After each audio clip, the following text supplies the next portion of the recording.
Hey everybody, welcome back. It's Food News and Chews Radio, sponsored by our friends at Sullivan University. Man, Jeremy, Sylvia, we got a great show today, and I'll tell you something. It's way down my alley. In the second half of the show, we're going to talk to a guy at UK named Bob Perry, who is working on the program to get food to Mars. Humanity in space.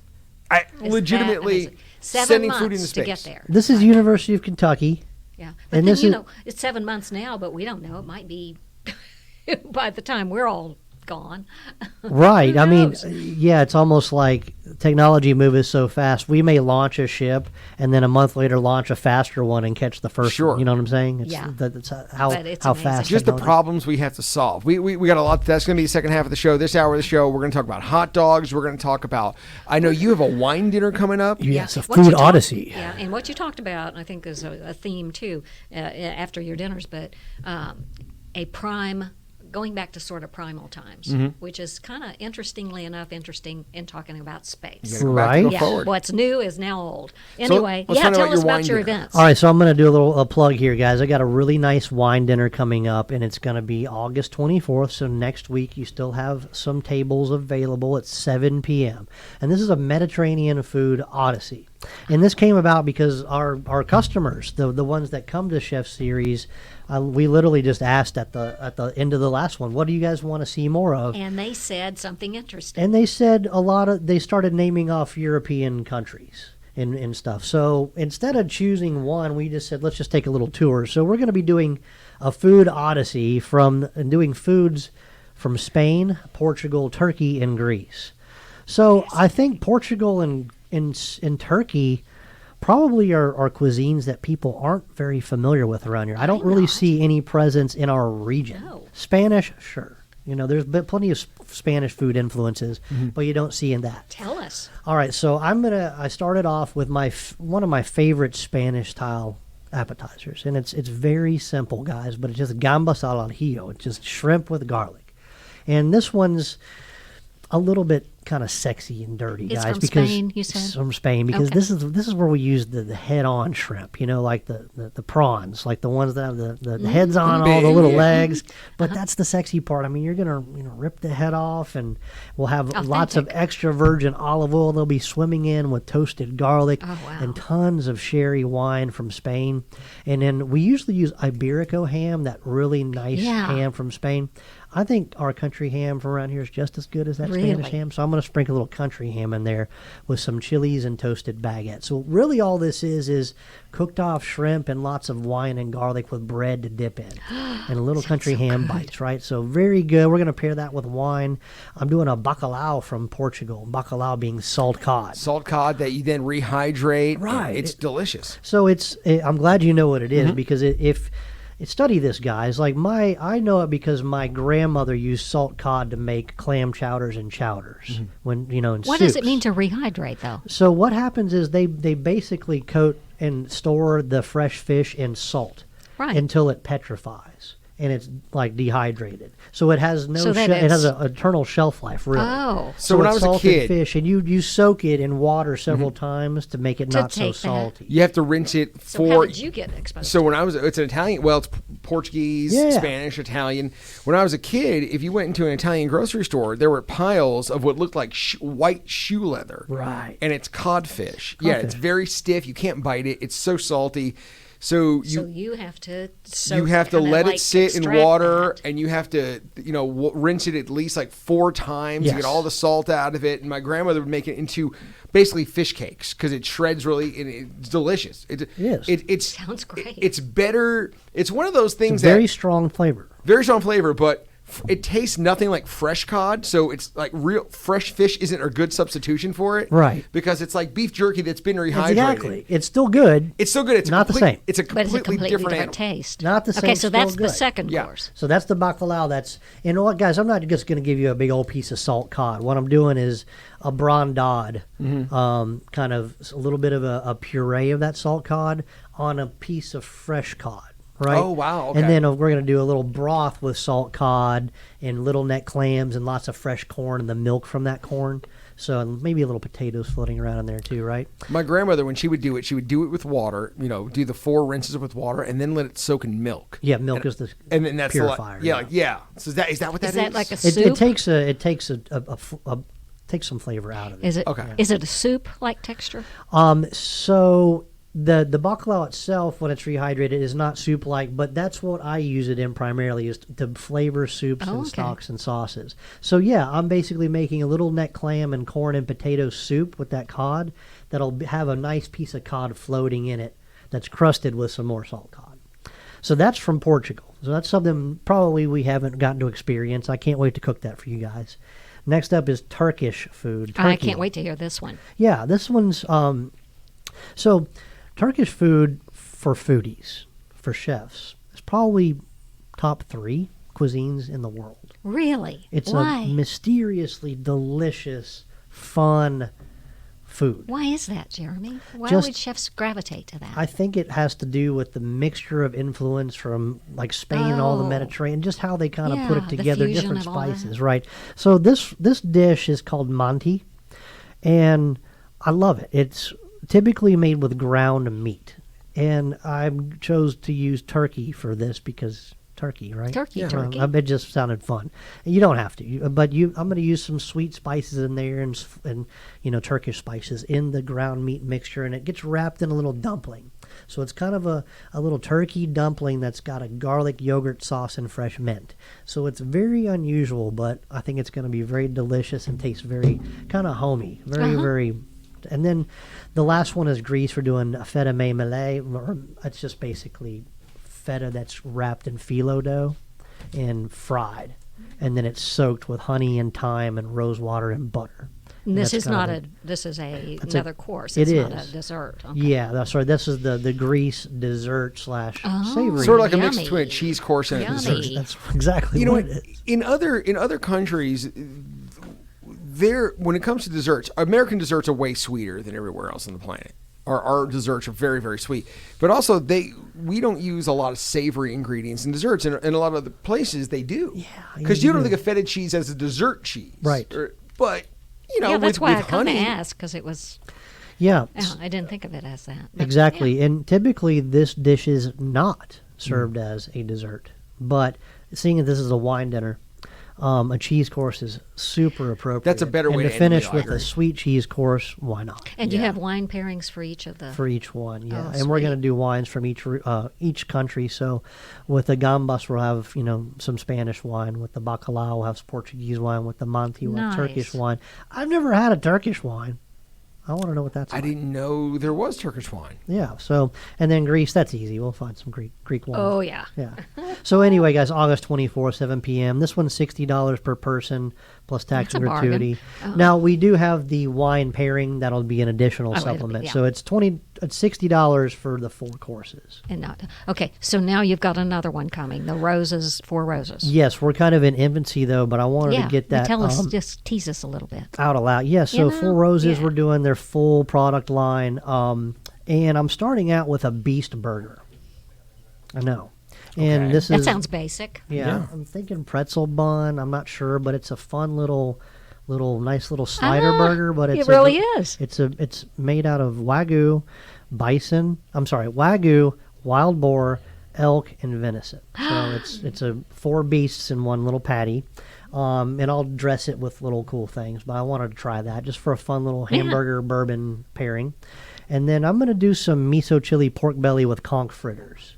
So that's a little wild. I'm Wow. going to take pork belly, and I think I'm going to do a 4-day cure with light miso and then some spent bourbon mash. And let that cure for about 4 days in the walk-in. Then I'll wipe it, I'll bag it, I'll sous vide it for about 24 to 48 hours. Then we'll take it down and I'll cut it into little pieces, and literally we'll just deep fry it because it's going to be so tender. Oh man. Get a little crispy on the outside. This is my kind I'll of food. reintroduce some miso and some of that mash bill along with some of our bourbon smoked hot honey to glaze it. So that's going to be sitting with a little conch fritter, which is a seafood fritter, the conch from the conch shell. So I don't know, it's kind of a Asian, Southern, Floridian, Caribbean dish. It's what I felt like eating. with the bourbon. So that one's fun. And then we have the yellow label bourbon I'm going to do some yellowtail snapper with because it's just that time of year. Bring up some fish from Florida.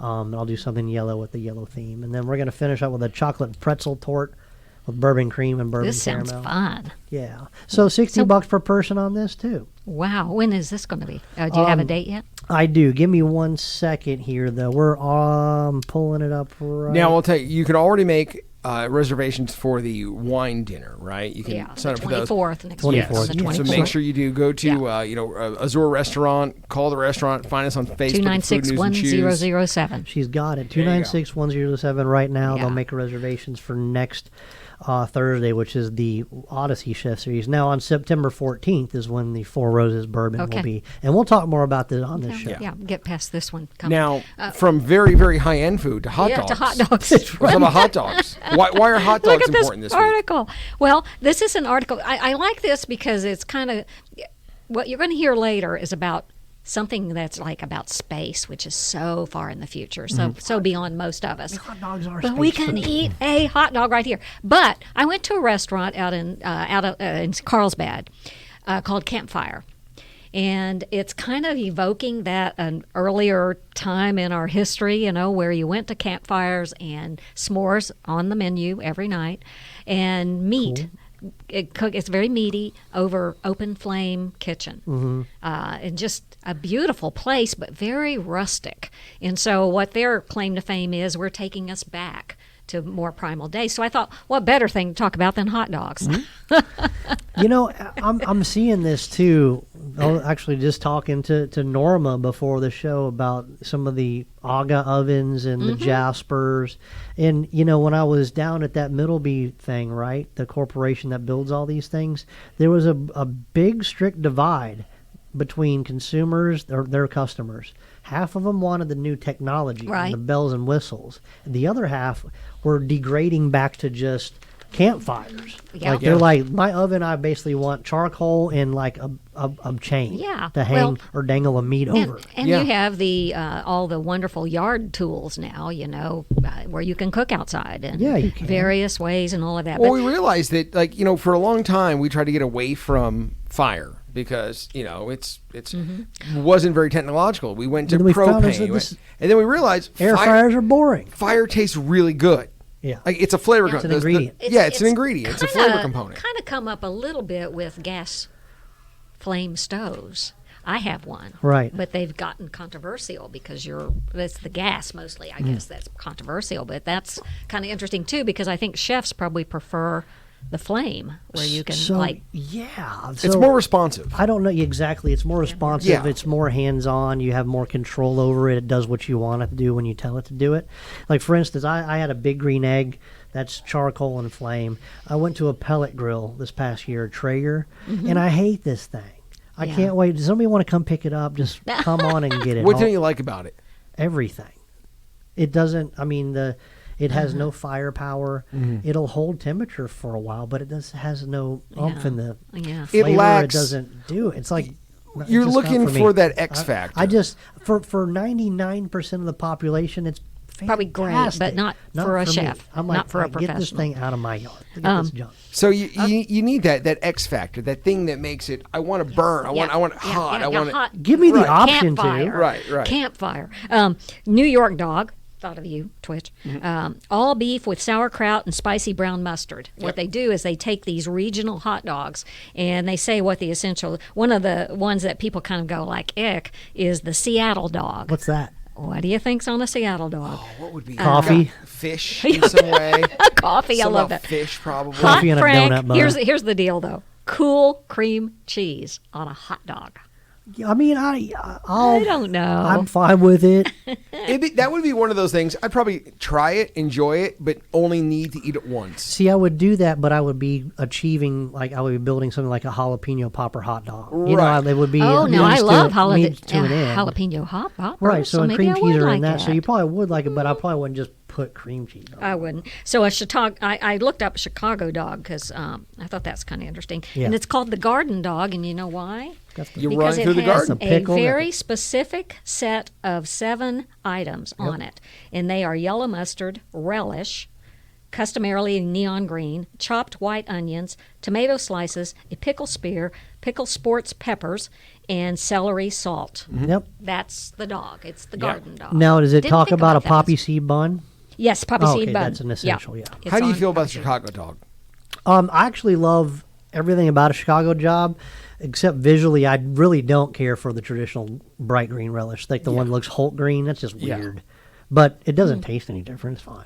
Yeah, interesting. And they've got that restaurant here that has Chicago. Oh, yeah. Chicago hamburger, Chicago hot Well, dogs. Frank's or Sam's Hot Dog Stand's got Oh, two yeah, locations. Sam's. They're excellent. And then Boondogs out. I've yet to pay them a visit out. I want to Louisville. go. Yeah, we But ought to do a field They're trip. going to have some solid Slaw dogs. too. Dog. You know where the Slaw Dog Got to be is? South Carolina, right? It just names Georgia? the South. The South. The Yeah. South is the Slaw Dog. I love slaws. And, of course, Cincinnati made the list. Cheese Coney. See, that's up there for me, guys. But I grew up around here. So, I mean, that was on my plate before I was a year old. you know? Right. Yeah. Yeah. Now, let me ask you this: is that the last one? The last hot No, dog? I got others. Well, my question is, what about the actual hot dog? Because we talk about the toppings, but I can tell you, for a New York dog, it has to have a skin casing and has to have a snap when you bite it. Yeah. I feel like for a Chicago dog, it's not quite. It's a little softer. For a Coney dog, it's a little bit. It's the hot dog itself is not as firm. I feel like for like a Cincinnati, like a Coney dog. You thoughts? Okay. And by the way, what does emulsified mean? It means like you basically are you have perfectly blended the fats and In the liquid. water. That's Homogeneous. that's a bologna dog from Baltimore, Jewish deli, Yeah. I mean, emulsified meat. I guess, anything with a snap for me is a sausage. Yeah. Right? Okay. Whereas Okay. a hot dog is a mushy. Really? It doesn't have a snap. See, I like a snap. I like a I'm a snap. big I'm fat just saying snap those are fan. how I A snap is kinda- the casing. Yeah. Yeah. So No. when you eat like a New York dog, you get a snap on it, and that first bite is tough and it's nice. Yeah, tough. Yeah. Right. But How's all a brat? beef is kind of my feel. I'm Sure. into the How all is a beef. brat related to a hot dog? Just really just the spices. It's the Yeah. same. I mean, it's gonna be the same emulsification, but the bratwurst typically you've seen the ones that have spices and seeds in it, the rough grind, Mm-hmm. and you've probably seen the white bratwurst, which Yeah. is more of the pulverized emulsified meat. So basically, Typically, a bratwurst is all pork. There's typically no beef in a bratwurst because they're from Germany, and they wouldn't have used. Yeah, they would have used. Well, the Germans pretty much introduced just hot pork. dogs in 1860. but beyond that, it's really just the spices and flavorings in it. Yeah, yeah. yeah. Well, what do you think Alaska would produce? Oh, it's got to be They something. have a hot dog, It's got to be. It's got to be something with a The weird meat. Alaska smoked hot salmon, dog. Yeah, what's on it? It's got to be weird meat. Are you ready? bear. Yeah. A delicately gamey link, Coca-Cola onions, gamey. Deer, What? elks, Deer, bear, reindeer. Yeah, a reindeer. Oh, reindeer dogs. Okay. I don't know about No, that. Santa thank would not you. approve. All right, we're I've gonna take a had quick- those. You've had a man. reindeer dog? Yeah, I didn't like it. I mean, Yeah. you're not gonna compare to a hot dog. Right. All right. In a moment, we're going to talk about sending food to space with Bob Perry from UK. Very excited about this. Don't go anywhere. It's Food News and Choose Radio. Hey, welcome back. It's Food News and Choose Radio. We're going to talk. Okay. We're going to talk about some science stuff, Oh, maybe yeah. some science fiction-y stuff, and some food stuff. Bob Perry from the Dietetics and Human Nutrition part, I guess you'd say, of the Ag College at UK is with us. And so this is, when it comes to food, this stuff, but you're talking about not just food on Earth, maybe food in space? Maybe on the seven months it takes to get to Mars. Right. 7 months to get there.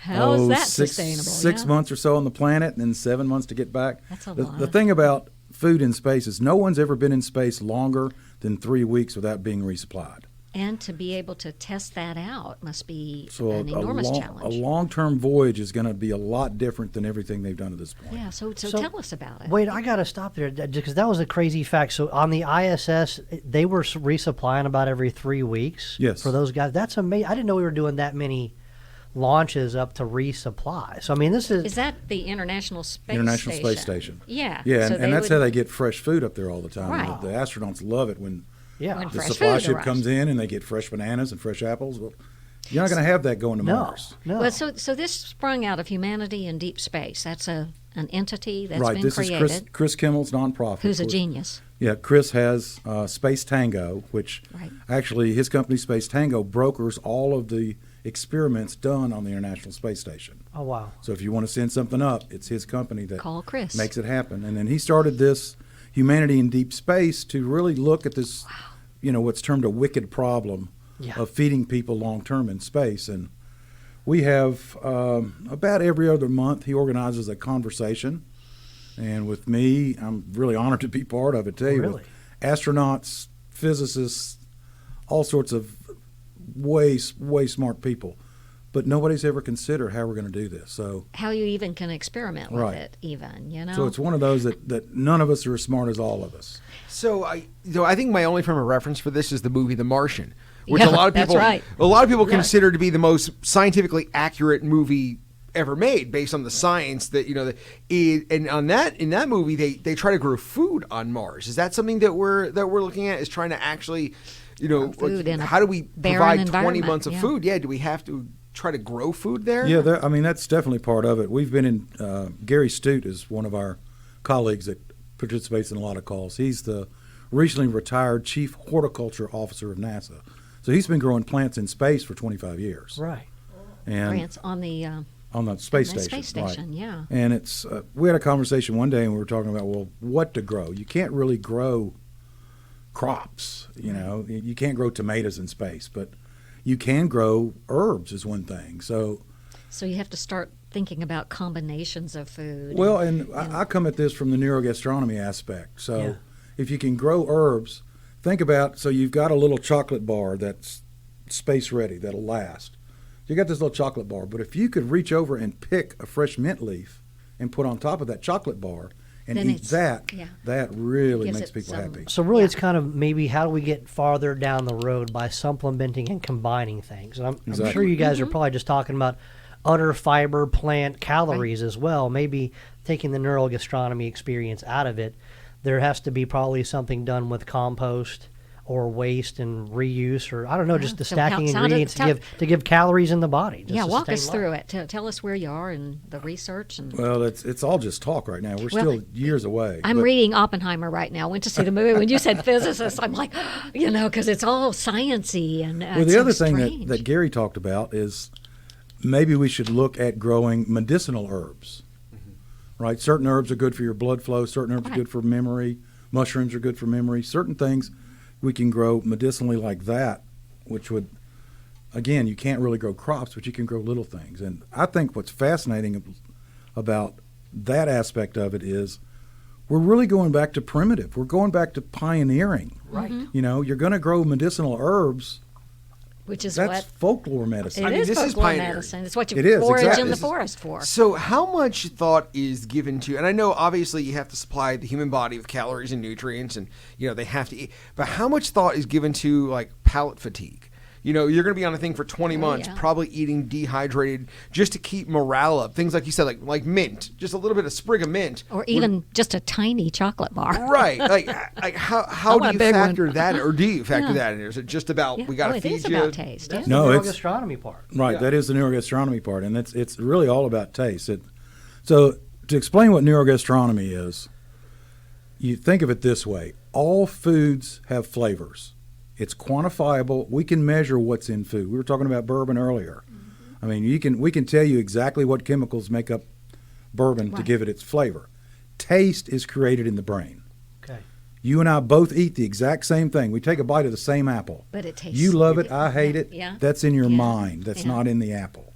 So when we look at eating in space from a neurogastronomic point, that's a big word to say, A gastronomic point. Yeah, what can we do to enhance their meal times? And the astronauts get to pick their own foods within reason. It all has to be manufactured at NASA.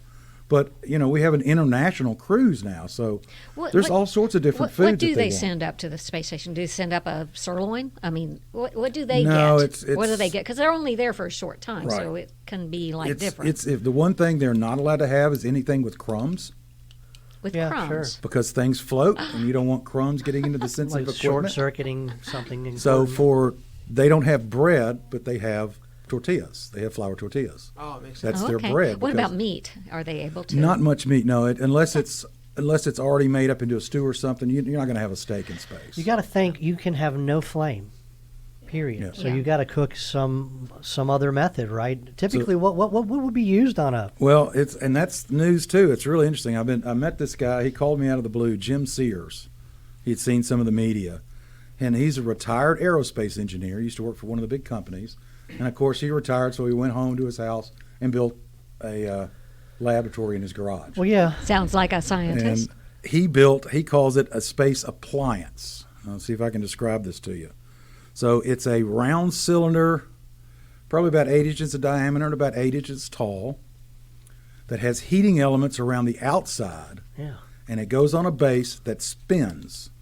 And then you put a lid on it, and this thing will operate in zero gravity. That's the point. So- Wow. and he gave me an online demo last week. It was fascinating. So he gets this thing, and it's it's about the size of a microwave, I guess. And he puts the cylinder on there, and he starts it spinning. And he goes, I'm going to make a pizza. So he takes string cheese, mozzarella string cheese, cuts it up, lets it fall. Of course, we're not in zero gravity, so he doesn't have the lid on it. Normally, everything is injected. But he cuts up this string cheese. Of course, centrifugal force spins the cheese to the outer wall, where the outer wall is heated from the outside going in. The cheese melts and forms a layer. Then he made a dough with Bisquick that's still wet and pourable. He pours that in the cylinder. Of course, it splashes to the outside and starts to cook. Then just a canned tomato sauce, some dehydrated garlic, some dehydrated onion, And you have a let pizza. it spin for about, I think it was 14 minutes. And the heat And generates. it cooks it, and he pulls out a round pizza. Looks like a pipe, but it's a pizza. Well, so, I mean, I'm trying to get my head around. I mean, I get, but Without, it It's not a works. stove anymore. It It's works. not Yeah, it's Yeah. centrifugal force and electric. Well, you have to use Which will centrifugal be force because there's perfected. no gravity. Right, So exactly. you have, how You do you gotta keep spin cheese? it. Okay, so It's like a rounded. Yeah. It's like you got to make. It looks like a piece of pipe. space buns, or But almost what you're saying is, and again, this is where it goes from science to roll science up. fiction. If you through neurogastronomy, you know what flavors are. You could quantify the flavor compounds. How long is it before we can, and it gets as a sign, a food replicator where you can take proteins and stick sticky proteins together and flavor them how you want and literally create almost any food from just a few, almost like when you go to Home Depot and they take the white paint and they put all the, You're like 3D printing it. right, yeah. How is 3D that printing, a yeah. possibility? Well, there was a recent phase 2, I think, ended in May, food contest by NASA, and that was one of the things that won an award was 3D printing food. Yeah, I think that's. Wow. But you got to the thing Such about, science and we fiction. come up with these ideas, and then we're always brought back by weight. Right. Wait. It costs money to shoot things into space. Sustainability for Everything 7 has to be months. weighed. So yeah. the weight of a 3D printer and all the stuff to go in it, is it worth it? Is it worth it? Plus, We don't know. Everything would have to be made into some kind of paste. Right. Yeah. I guess you could rehydrate that up in space with available water, Well, but you've got to take all the water with you, too. Well, water that was with gonna be my you, next too. question. Is there any talk of getting water from not taking it with us, finding it along the way from an down asteroid, the or window. using it, using the water or the ice on Mars? I mean, Yeah. we're talking about A long straw term. sucking it out of an asteroid. Is that a possibility? One thing that's been batted around, and it's probably what they'll end up doing, is actually shooting up supply ships. So in advance of humans okay. going to Mars, Right. they'll send up a cargo container. Think about a cargo container and put it in orbit around Mars, and then when they get there, they yeah, can sure. dock with it Like they do with the space station. like they do with the space station. I mean, but but- still, you're looking at 7 months to get there, and the food got all of with that. the radiation, you've only got about 18 months before the food. and I'd want that in orbit before I took off on my Earth mission. I that's want right. to make sure so my stuff. where is, would you say your timeline right. is? Are you 20% along the way of discovering all this stuff? Are you 10%? Are you just beginning? Where are you in Just the beginning, trajectory? really. Just beginning. Well, I mean, NASA has collected data since so day you have the one, so data. You just need to. There's there's I can't remember the acronym for it, but I've got it saved on my computer at work. There's a file that NASA created that lists lists everything a human being needs to survive in space down to the nth degree. Yeah. How much water per day, how much food per day, how much this per day. Yeah. And it's amazing calculations. You know they've what's done. funny? As speaking about that, I was reading an article that's basically the basis was it would be wise if we only sent all female crews into space, And the reason why is generally females require 20% less calories, 20% less oxygen, 20% less water. So actually you can get more, more more value from your material. The perfect, and they might have, like me, more fat on their bodies. All the women the perfect astronaut. And it's funny you say that because Chris and I were talking one day, and my youngest son is anosmic, meaning he has no sense of smell or taste, which is horrible for the son of a Yeah, chef. sure. A son of a But chef. It's great for an astronaut. He had no surgery. So the perfect astronaut would be a woman who consumes only 80% what men do, who is anosmic, so they don't care what they eat. They eat for texture. Yeah. My son eats for texture. Who's also had a hysterectomy, a tonsillectomy, and an appendectomy. Because you're not allowed to go in space with your appendix. So start signing up. Really? You Really? want to do an emergency appendectomy in space? Oh, how interesting. Yeah. Hey, I don't know how they did this experiment, but I don't know how they did it. But they said, who would be left if you had a whole room full of people, different types, ages, everything, two genders, who would be the last left alive with no food or water? A 12-year-old girl. Is that interesting? Because they can survive she's- the longest on. And she's going into puberty usually, Yeah. and she has more fat on her body. And so, anyway, there you go for your random I guess fact that's how you of have the to day. think. Yeah. When you're- Let me ask you a question because I want to make sure that we say this for our audience before we go away. What's the There's a practical application to this too for Earth, right? I mean, this is like experiment. It's sort of like people kind of knock the money given to NASA and stuff because it's like outer space. I'm never going to go to Mars. Because we have hunger issues on this planet. Waste and perishability. We have waste and perishability, all of those things. So, does this going to have some practical? Space exploration has always yielded practicalities for Earth, and what will come out of this? I mean, we could take some guesses and figure, but we really Don't know. don't know. But we know that we will get some stuff out of it. I mean, we only have Velcro because we went into space. Exactly. Yeah, I mean, We have tang. it puts you in a box, and I feel like when you're in a box, you have to You get have to creative figure it with out. very little, and that's why the space race was the boom we had in America with technology after the space race was incalculable. Man, I just love this, Bob. Like, how did this come up? We live in an age where, as a chef, you're literally one of the first people on the planet to talk about how to make human beings an interplanetary species. Yeah. And a chef is involved in that I know, creative it's scientific amazing. process. I love it. I wish I could sit down on some of this stuff. I also want to know, just because I don't, I'm familiar with the neurogastronomy because I've gotten to go to some of the lectures, which is awesome. The real-world applications of that are incredible, especially for cancer patients and people who are sick. Right. You're right. Explain. Well, if we're talking about, and I'm going to let Bob do this better because he's the expert, but if you talk about somebody that is, in chemo and can't taste, there's Right. application. Well, Jeremy did a dinner for us at our first symposium that was phenomenal. Cool. And we're going to do that again. We're bringing neurogastronomy back to Lexington in May of next year. Oh, neat. Awesome. And so you may Please get let tapped me up, again. man. Yeah, that was great. But for instance, the first time we did this, we focused on cancer patients who always have a metallic taste in their mouth. And Right. how can we get around that or over that or help it? The latest one, here comes a lot of big words. We've been asked to take our neurogastronomy folks in our little show to take part in the International Neurological Ketogenic Society Conference in San Diego next month. Oh yeah, go every year. But this is MDs and PhDs that work with children with epilepsy. And what they found is if a child goes on a strict keto diet, their seizures almost disappear. You're kidding. They don't know why, Interesting.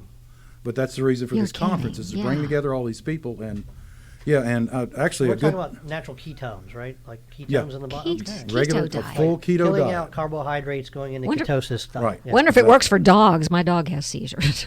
And it's just fascinating that there's something in Something. it's called the gut brain axis. Yeah.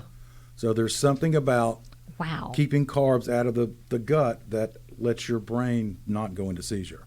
So I've got a friend, Trevor Marones, who's a chef. He was a chef. Now he owns a company that does HACCP plans for big casinos and hotels in Vegas and meat processors, charcuterie. I saw a post by him and that he said he was a year seizure free, and I wrote him because because of this conference, I said, "Do you have epilepsy?" He goes, "No, I had a brain tumor." He said, "I had a brain tumor removed," and since then he's gone on a keto diet, and he does not Ironman. What's the one beyond Ironman? Oh, like the ultra. Yeah. He does ultra marathons and a strict keto diet. And he has said not no had seizures. any seizures. Well, They So I've don't got know. him coming to do a couple of programs. So for the again, kids. that's back to your know- basic neuro. right. back in Science. the original philosophy, let your medicine be your food and your food be your medicine. Yeah. It seems like back in the day that So was true. philosophic religion, spirituality when you're talking like that, letting just some magical food. But now, I mean, nowadays there's science supporting all of this. I mean, know. And who food knows is the 100 years medicine. from The, now. the things that we have here on Earth, the compounds we don't have, even we're understand. understanding how they work and affect the body for Also, the good. We're finding out we knew a lot more than we thought we knew, and then we kind of forgot it, and Yeah. we go back Yeah. to it. You Yeah. know, Right. it's Foraging weird. in the forest. Right, and learning what's healthy and what's not. Mushrooms. And we get confused. They say, don't eat butter this week. Don't eat eggs next week. And then you're like, butter and eggs probably okay. Maybe don't eat the Doritos. It's Yeah. that kind of thing. But so before we go, you were talking about neuro. I can't say that. Neurogastronomy. Neurogastronomy, yes. And the quantifiable compounds in everything we eat.